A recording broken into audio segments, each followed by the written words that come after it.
Greetings, I'm Charles, I'm 55 years old, I'm 6'1" when I'm fully assembled and weigh about 230 pounds. Today I'm going to talk about two different safety devices. These are items that were used while I was in the hospital and for a period of time once I got out of the hospital. That would be medical transfer board, which is this thing right here. Some people just call them transfer boards. I've heard them called sliding boards. They could be made out of plastic or wood or nylon. They may be a little bit different shape, like a little bit curved or something of that nature. But this is a medical transfer board. The other thing I want to talk about is the Gait Belt. And the Gait Belt is, by the way, that's spelled G-A-I-T. So if you're trying to look that up, it's G-A-I-T, belt, separate word. Yeah, the Gait Belt is basically this thing that's going around my torso, and it's kind of snug, and what it's designed to do is to act basically as a handle so that somebody could assist me while I was in the hospital or once I'd gotten out of the hospital for moving, transferring, from my wheelchair to a chair to the bed or something of that nature until my strength came up.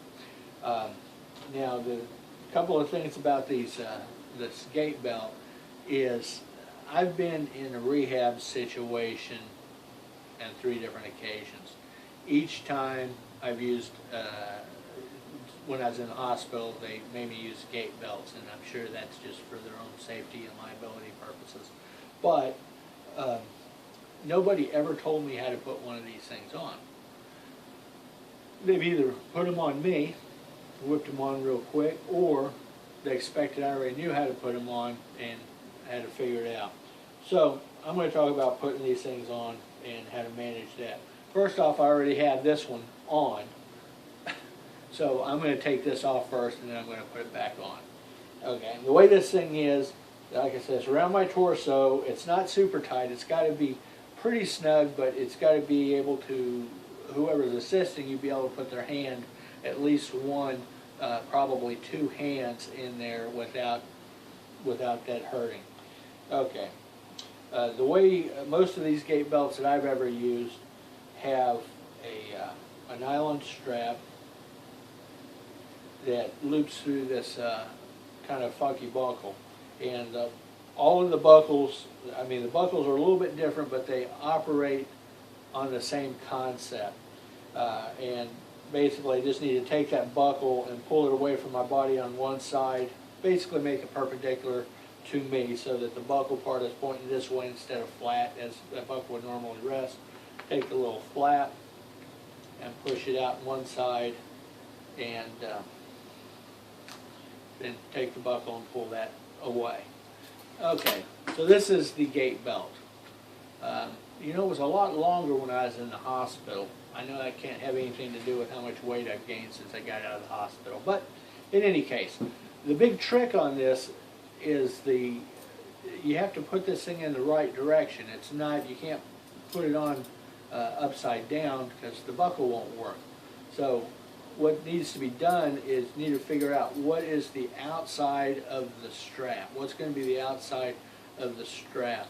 Now with this particular brand, this says Posey, P-O-S-E-Y, is the brand on this strap, and it has this tag on the outside, and I use that just to remind me that that's supposed to be on the outside because tags for things are supposed to be on the inside, so it's weird. It just helps me remember that.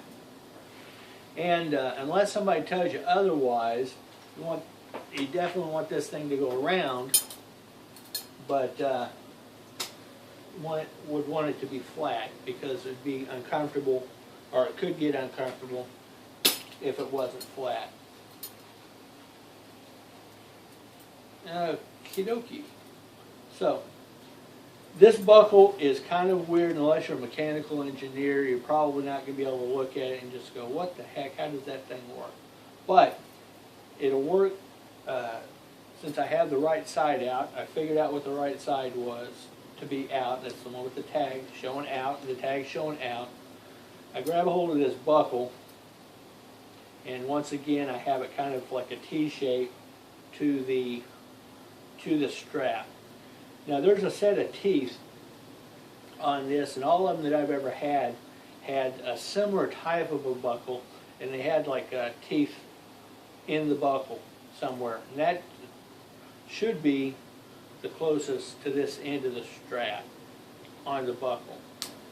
And put that through the empty loop.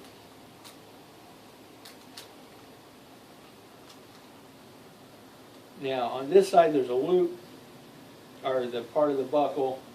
On this side of the strap there's the thing with the little teeth on it, on this side right here. And I'm going to pull this and make it snug, and once I fold this over, it's going to catch on those teeth. So if there's any pressure pulling on this belt, the little metal teeth will lock into the belt and it won't stretch, it won't come loose and it won't fall off. Okay, so once you make that kind of snug, lift that belt up and put it in on the other side, and it's good. Now once everything is said and done, that buckle ought to be up front. Alrighty. The next thing I'm going to talk about is these transfer boards. So I have a transfer board here. We use that from getting from wheelchair to a chair, or from a wheelchair to back up into the bed when I was in the hospital, or even after they'd come home, or to get on the couch, or any number of things. I chose to use like a hard kitchen chair this time because it looks precarious. It looks like it's not safe when I'm trying to transfer from a wheelchair to a couch or a chair, just because of the cushion. But this is just one of those things. Once you've done it a couple of times, you'll begin to feel comfortable with it, and you'll know that it's fine to do it on a couch, or your favorite chair, whatever you're getting into. So the way this thing works is I want to pull up to a chair, and I have seen people be able to take their side arm rail off and do this from side to side, but if you'll see on this side of my wheelchair, I don't have any room to put a transfer board here, because these wheels would be in the way. So I really need to, whether these armrests are here or not, I really need to do this from the front. And most people that I've seen with the wheelchairs have this similar situation where they can't really move side and get on the transfer board and move to a hard chair, or to their bed, or to a car. So you need to approach it at a certain angle. And what I always want to do is I always want to approach whatever it is that I want to get on, which is going to be this kitchen dining room chair right now, and I want to pull in at a 90 degrees or less. And 90 degrees is like the edge of a box. It's like this. So I want it to be like this. Less than 90 degrees would be more sharper point. And the reason I want to do that is the smaller the space I need to move from here to there, the safer or more stable this transfer board will be. Alright, so I pulled myself up to where I want to get my body from the wheelchair to this. Definitely want to lock the wheels, because don't want to end up on the floor. I always want to wear this seat belt and this transfer board. I know this looks kind of awkward, but this is basically the way you do it. Just take this thing and stick it up under the lap. And it doesn't matter too much if it's coming up, because most of the time we're transferring from one area, from a higher area to a little bit lower area. That's just the nature of things. And if you're moving from bed to the wheelchair, chances are you're going to be moving from the bed as being higher and the chair being lower. So the way this thing works is, also I wanted to take this approach, since being an amputee and I only had this one leg when this was first done. So I'm approaching it so that my short leg will be on this side, of course, and I can use this leg as as the power to help me move. And if I was doing it with the chair on the other side, or if I'd approached it from the other side, it would be much more difficult. Alrighty, so the way this thing works is, got the chair locked, take my seat belt off. I'm going to put this, once I have the transfer board in place, I don't want it moving at all, from side to side. So I want to minimize that. I'm going to hold on to this so that as I transfer my weight, the board is going to go down on this chair where I want it to be. See, and I'm just leaning forward. I haven't taken my butt off of anything. And just basically took my weight off of the wheelchair and transferred it to the end of this transfer board.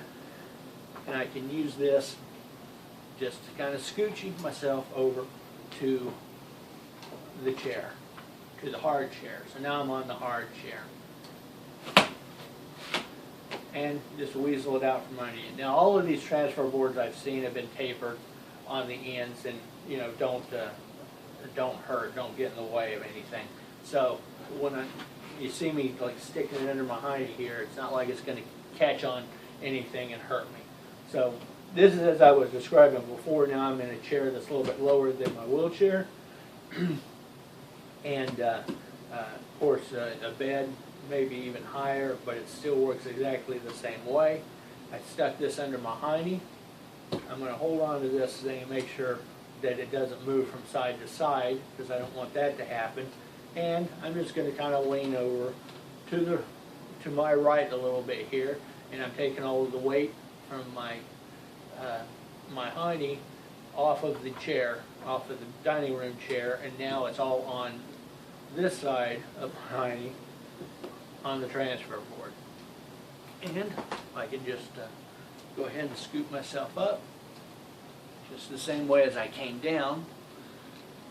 Now it is a little bit more difficult, like I said, because relative to my good leg, the wheelchair is on the wrong side now, but it works both ways. Now, when I was in the hospital moving around, I would do this, and an assistant was using this gait belt to make sure I was safe, that I wouldn't fall off the front, the back, the side or otherwise, and give me a little bit of an assist if I didn't seem like I was going to make it. But that's what this is for. This is basically a handle to help keep propped up, especially in my situation, so I wouldn't fall.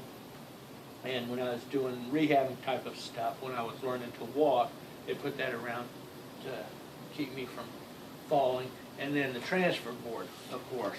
And this is something that's used early on and could be used, as long as it's needed to move from a chair, move to the bed, get from your wheelchair to a car, just any number of applications. And for mine, it's a super good size. I could actually set it right there, and it will be with me when I needed it. When I needed it all the time, it was with me. And it really wasn't in my way right there. So hopefully this information was useful for you. Good luck.